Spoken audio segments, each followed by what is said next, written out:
आंगन में धम धम की आवाज़ से मोहिनी यह समझ गई कि रामजीवन आ गया है। अपने यकीन को पुख्ता करने के लिए वह उठी और देखा कि आंगन में एक मिट्टी का ढेला पड़ा है, क्योंकि आज रामजीवन के आने पर इसी इशारे का वादा था। रामजीवन और मोहिनी का प्यार परवान पर था। रामजीवन के बगैर मोहिनी एक पल भी नहीं रहना चाहती थी, लेकिन मोहिनी के घर वाले रामजीवन की कहानी जानते थे। रामजीवन सही आदमी नहीं था। वह झोला झाप डॉक्टर के अलावा और भी गैरकानूनी धंधे करता था। उसने दहेज के लालच में अपनी बीवी तक को मार डाला था, लेकिन न जाने मोहिनी पर रामजीवन का कौन सा जादू छाया था। वैसे रामजीवन था तो मोहिनी का बिरादरी का ही, मगर मोहिनी के घर वाले अपनी बेटी पर उसकी छाया भी नहीं पड़ने देना चाहते थे। मोहिनी का पूरा परिवार पढ़ा लिखा था, भाई भी नौकरी करते थे और खुद मोहिनी भी इंटर पास थी।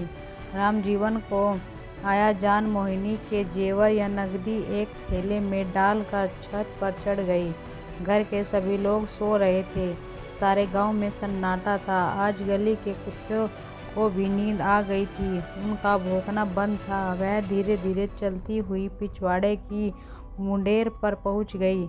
रामजीवन वहीं खड़ा इंतजार कर रहा था। मोहिनी रामजीवन की बाहों में जल्द से जल्द समा जाना चाहती थी। पड़ोस की खफरेल से होते हुए वह रामजीवन के बहुत नज़दीक पहुंच गई। रामजीवन ने उसका थैला थामा और उसे एक ओर रख कर अपने हाथ का सहारा देकर मोहिनी को भी नीचे उतार लिया।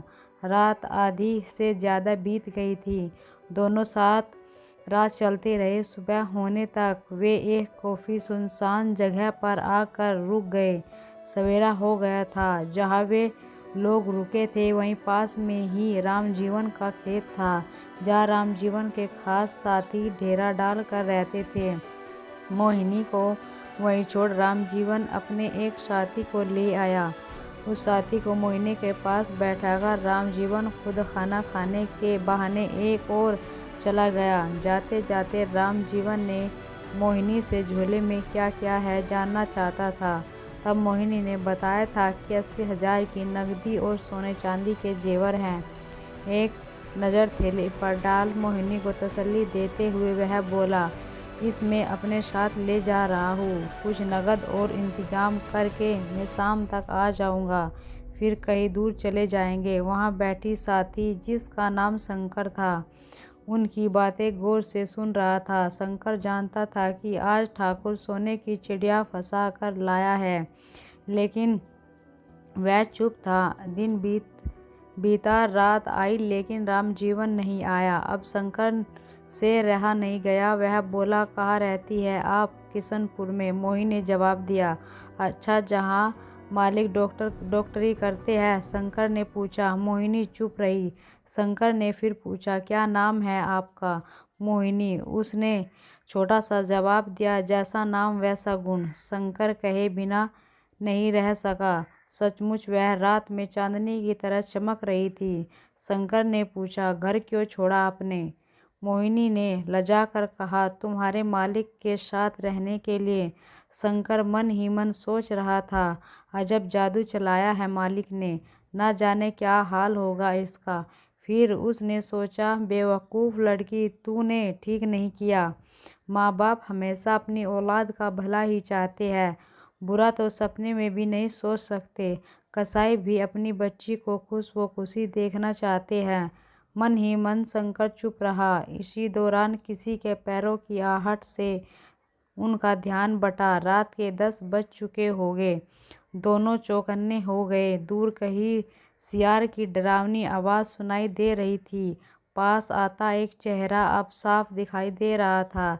यह रामजीवन ही था। नज़दीक आकर रामजीवन शंकर को एक ओर ले गया, जहां उसने शंकर की छाती पर रामपुरी चाकू चला रखा दिया।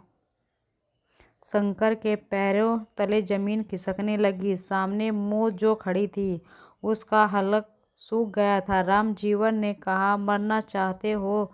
कि शंकर की सूखी जबान से खरखराती आवाज़ निकलती है। मैं मालिक, ले चाकू और मार दे उस लड़की को, नहीं तो तू भी फंसेगा और मैं भी। पुलिस हम दोनों को ढूंढ रही है। रामजीवन ने धीरे से कड़कती आवाज में कहा। ना ना नहीं मालिक, यह काम मैं नहीं कर पाऊंगा। मैंने कभी मुर्गी तक नहीं। शंकर हकलाया तो वह सहमते हुए बोला, मालिक चाहे मुझे मार दो मगर मुझे यह काम नहीं होगा। रामजीवन कुछ ढीला होकर बोला, एक शर्त पर तू बचेगा। तू किसी से कुछ नहीं कहेगा। जो मैं कहूँगा वही करेगा। हर शर्त मंजूर है मालिक, शंकर ने डरते हुए कहा। आओ, ऐसा कहते हुए रामजीवन मोहिनी के पास गया। शंकर दूर खड़ा अनहोनी का अंदाजा लगा रहा था। रामजीवन मोहिनी को एक ठेले की ओर ले गया। दूर झिंगुरों की आवाज से रात और भी डरावनी हो रही थी। प्यार में अंधी मोहिनी चहकती हुई उसकी ओर बढ़ी, अदा से बलखाती सी जाने लगी, क्योंकि उसे लग रहा था कि ढीले की और ओट में वह उसे बहुत प्यार करेगा, उसकी भरी जवानी का रस पिएगा। आज कई दिनों बाद सब कुछ करने का एक अच्छा मौका जो मिला है। वह रामजीवन की बाहों में समा जाने को मचल रही थी। मगर यह क्या, जैसे ही मोहिनी रामजीवन के गले लगी तो आसमान कांप उठा। रामजीवन ने प्यार करने की बजाय एक हाथ से मोहिनी के जिगर में रामपुरी चाकू घुसेड़ दिया और दूसरे हाथ से उसका मुंह कसकर दबोच लिया। मोहिनी चीख भी नहीं सकी। उसी की चीख अंदर ही अंदर दब कर रह गई। जब वह निढाल हो गई तब कहीं रामजीवन ने उसे छोड़ा। शंकर चुपचाप एक कसाई के हाथों गांव जैसी मोहिनी को हलाल होते हुए देख रहा था, जिसके जिस्म से खेला, जो लाखों की दौलत लेकर घर परिवार रिश्तेदारों को छोड़कर आ गई थी। आज उस मोहिनी के लिए रामजीवन कालिया नाग बन गया था।